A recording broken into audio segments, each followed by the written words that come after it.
National Agricultural Research and Extension Institute NAREI, an agency of the Ministry of Agriculture, on Friday launched its Mangrove Restoration Information Board on the Kingston Seawall Esplanade to mark International Day of Mangroves. During a simple ceremony to mark the occasion, local and international partners of the mangrove restoration effort in Guyana listened to presentations on Guyana's efforts at restoring and preserving mangroves all along Guyana's vulnerable coastline.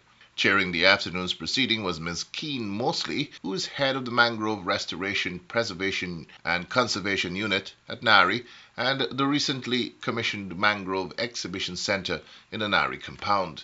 Chief Executive Officer of Aerocrama, Mr. Dane Gobin, in his remarks, spoke of the importance of the Guyana Conservation Initiative, or GCI, which has Exxon Mobil as a key supporter for the work of the body across Guyana.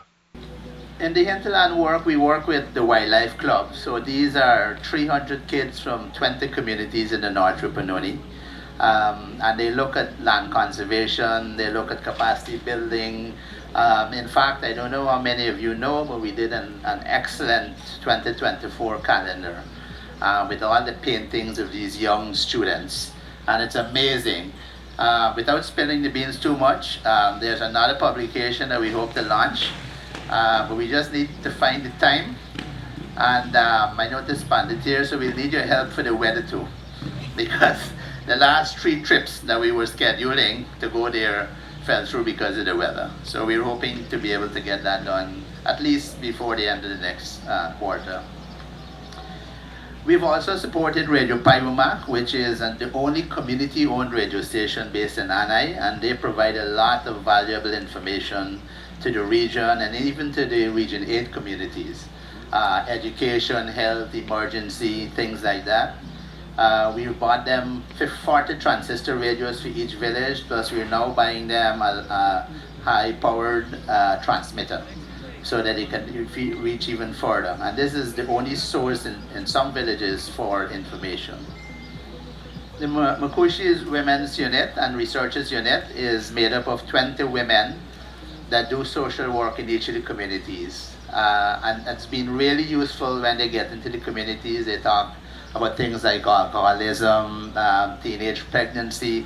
It's amazing the kind of work that they do. And what we're hoping with some additional funding in the new year from Exxon is to have them train a little bit in looking at risk factors. I mean, obviously they can't be therapists, but if they have an idea, if they could just lengthen the time between the desperation and frustration so that the public service health could get in there. So they've been doing a lot of good work. We do a lot of work in forestry research to look at the impact, and all of our work supports the low carbon development strategy. In fact, when we provide our work plans, we have to show the specific link to the LCDS so that we can show that we're helping implement the national strategy. And of course, monitoring, which is protecting the integrity of the Waprama forest. We've had a lot of challenges with mining lately, numbers ranging from 50 2 months ago to 400 or 500 miners now in the Waprama. And that's not a good thing. We've got a lot of support from the Ministry of Natural Resources, the GEA, GGMC, EPA, and so on. But that gold in excess of $2,400 US an ounce, it's providing a huge incentive for illegal mining. Again, we're grateful for the foundation, Exxon Foundation, for covering almost our entire monitoring costs for the forest. Thanks to EMC and SHAM, we've branched off a little bit over the last 2 years to do some coastal work. So one of those projects is the Mangrove project with NAREI. We've done a lot of work. We built the Mangrove Centered Interpretation Center. And we're doing education and awareness activities and activities like today. We were also working with GTA and livelihoods for, I think, 6 communities up to now. Things like tourism support, business training, hospitality training, provides boats and engines and so on. A key partner in the mangrove restoration, conservation, and preservation effort has been the Environmental Management Consultants, Inc., EMC, represented at Friday's evening by Ms. Candida Ramotar on behalf of Mr. Sham Nokta. Environmental Management Consultants, Inc. has been supporting Aerocrama in implementing the Guyana Conservation Initiative, or the GCI, which is funded by the Exxon Foundation and which we heard from Dane a lot about. There are three critical areas of focus for the GCI. These are awareness and sensitization, ecosystem management and restoration, and livelihoods. Through the GCI, Iwokrama and EMC collaborate closely with a range of stakeholders in coastal and hinterland communities and with government and non-governmental organizations to deliver across all of these focus areas. And our partnership with NAREI is one of the key and notable elements of our work on the GCI. Since January 2022, the GCI has been supporting NAREI to increase awareness, to help the public to understand and appreciate mangrove ecosystems, and to emphasize the importance of these mangroves and the imperatives of their conservation. In this context, our joint efforts encompass a range of activities, including awareness programs, livelihood assessments, mangrove restoration initiatives, and community-based trainings on mangrove restoration in regions 2 to 6. We have also worked with NAREI to develop and disseminate public awareness materials like banners, posters, and brochures. One of our signature collaborations was done last year when we set up Guyana's Forest Mangrove Center, and that's at the NAREI compound. The center has been receiving visitors, students, and tourists and providing a space for the important discussions that we need to help to promote the long-term health and sustainability of these vital ecosystems. And of course, Keen works at the center every day and she can tell you a whole lot more about it. Today, on this special occasion for the International Day for the Conservation of Mangroves, we're marking another significant milestone in our ongoing efforts at raising awareness. We're unveiling a distinctive mangrove signboard strategically situated here on the Kingston Seawall Esplanade, which is a hub for recreational activities. And I'm not going to give it away, but it's right behind me. This signboard follows the success of a similar installation that we unveiled last year at the Ogle Seawall, where a thriving mangrove forest has developed over the last few years, and I'm sure that a lot of us here would have seen those mangroves whenever we pass on the Rupert Craig Highway. Also speaking at the event was Mr. Matthew Shaft, representing key international partner Exxon. The key message that I want to get across today is just how grateful we are to be able to do work with our partners Iwokrama and the environmental management consultants, also NAREI and some of those projects, including here tonight, the exhibition and the Mangrove Center out in Mon Repos. It's truly an honor to be here, to be working here, to be living here, and to have great partners who are carrying out the kind of initiatives that they talked about earlier, including the exhibition tonight. Just a fantastic experience for all and something that is incredibly important for Guyana. And it's through those strategic partnerships and collaboration and a shared responsibility to sustainability that we can make a positive impact within communities and improve livelihoods. There's a role for everyone to play, and we're proud to have partners and to be playing our role here in Guyana.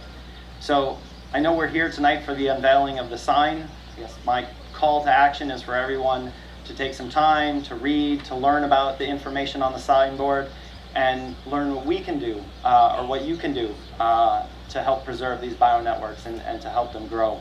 We can all play a part in helping to protect our mangroves and the many, many benefits that they provide. Chief Executive Officer of the National Agricultural Research and Extension Institute, NAREI, Mr. Jagnarayan Singh, delivered remarks on behalf of the Agriculture Minister Zulfikar Mustafa, who was unavoidably absent. Today, Guyana joined the global community in celebrating International Mangrove Day 2024 on the theme Mangrove Matters, Safeguarding Our Coastal Gardens for Tomorrow. The significant occasion is marked by notably progress made as a country in the restoration, conservation, and management of our valuable coastal defense. Mangrove, our coastal guardian, Mangrove are vital to Guyana environmental and economic health.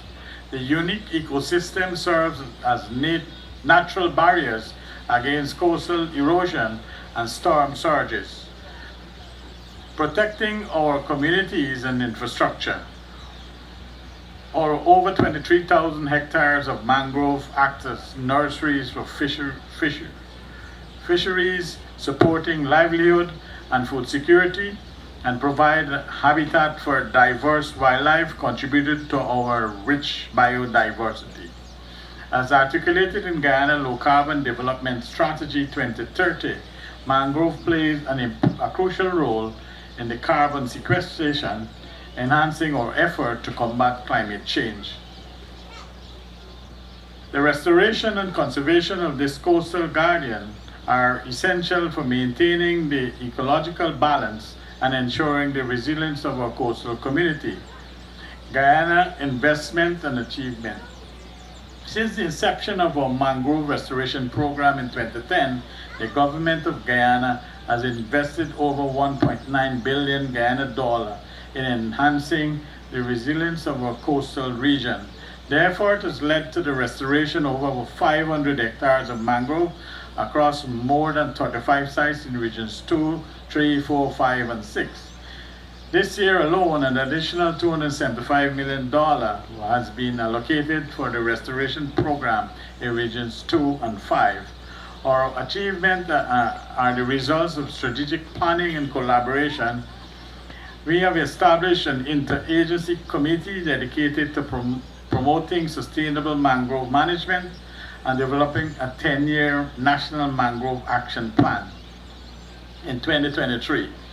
That's the one I think I would have mentioned that the University of Guyana would have helped us with. In 2023, we had launched an integrated online mangrove information system. And there is a website which you can go, www.mangrove.gov.gy, and you can have some of those information. I guess Keen can, and the team here from NAREI can provide you with that information so you can see what we are doing. Providing data on the status of Guyana's mangrove and our restoration program. The Mangrove Center, also established in 2023, serves as a hub for education and research, fostering innovation in mangrove conservation, and is a testament to the collaborative effort of the government and the private sector for safeguarding our coastline. Mangrove ecosystem in Guyana provides essential services that support the livelihood of many coastal communities. Investment in mangrove-based livelihoods not only promote environmental sustainability, but also enhance economic resilience. The Ministry of Agriculture will collaborate with the Guyana Tourism Authority to fostering opportunity for ecotourism, where the rich biodiversity of mangrove forests can attract both local and international visitors.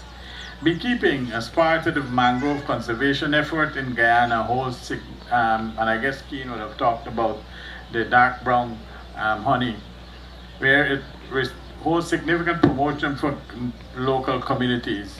Here again, I'll just add a piece because I know we started a program of improving our apiculture across the country, and we have some staff from the Guyana Livestock Development Authority. We have some experts from Cuba who are here, and we are trying to add a lot more hives across the country where we can improve and increase and make Guyana important honey producing country.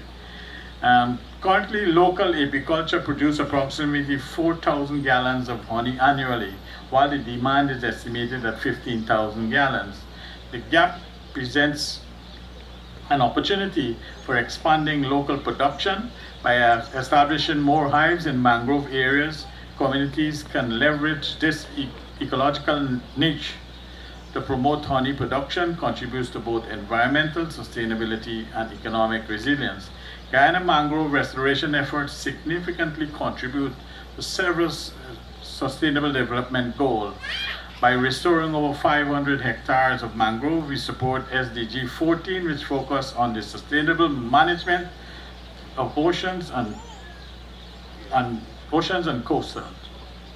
Our initiative also aligned with SDG 1, no poverty, 2, zero hunger, 8, decent work and economic growth, and 13, climate action, and 15, live on land. Mangrove conservation effort helps to combat climate change, support livelihood, enhance biodiversity, and strengthen the resilience of our coastal zone. As we celebrate International Mangrove Day, we are reminded of the critical importance of preservation and protection of our mangrove ecosystem for future generations. The government of Guyana remain committed to invest in mangrove restoration and promotion sustainable practice to ensure that the health and resilience of our coastal community. We extend our gratitude to all our partners for their unwavering dedication to this cause. Together we can ensure the Guyana mangrove continues to thrive, safeguard our coastline, and fostering a sustainable future for all. A key highlight of Friday's International Mangrove Day was the presentation by winner of the Mangrove Spoken Word competition, Miss Melissa Azrigado. This piece is entitled Protectors of the Coast. I have heard great stories of the brave, of the coastal warriors planted for our lives to save. I have listened to the proud whispers of the wind, of the courageous groves with tailored limbs and caps well trimmed. A force deposited into the vaults of the earth, appointed to challenge the strongest waves, standing for years, carrying our history like the great walls of caves. A defense line that humbles all the elements, sifting outsiders, trapping unwanted sediments. A generation of flora fighting to preserve a biodiversity, a flavorful nation. Strategically trained to have and to hold the rare gems of creation. Deeply rooted to keep the soil united. A safe haven for the endangered they have always provided. Adorned in resilience, they have stood the test of times. For the sake of the people, they expel the crimes. Crimes that can corrupt a growing culture. To deconstruct and reconstruct, to replace the living space with washed up sepulchres. The strongest barks intertwined as one. One body built to break floods and leave storms undone. A release of CO2, they embody the power to relieve the assault of climatic change every passing hour. Mangroves command the survival of man. They are a force established by the king to withstand pressures, store treasures, secured by all measures. To ruin the shield is to yield to disasters and curb conservation. To restore this resource is to maintain a balance for a safe collation where the sea kisses the land and they dance hand in hand. Thank you. The formal aspect of Friday's program was followed by the unveiling of the new Mangrove Information Board on the Kingston Seawall Esplanade, with all international partners playing a part in the unveiling. Early in the day, students and members of the public in general were able to view the exhibits on display in the exhibition tent set up for that purpose, showcasing products derived from mangroves or mangrove-related elements. The International Day for the Conservation of the Mangrove Ecosystem is a UN educational, scientific and cultural organization event celebrated every year on July 26. It was first held in July of 2016.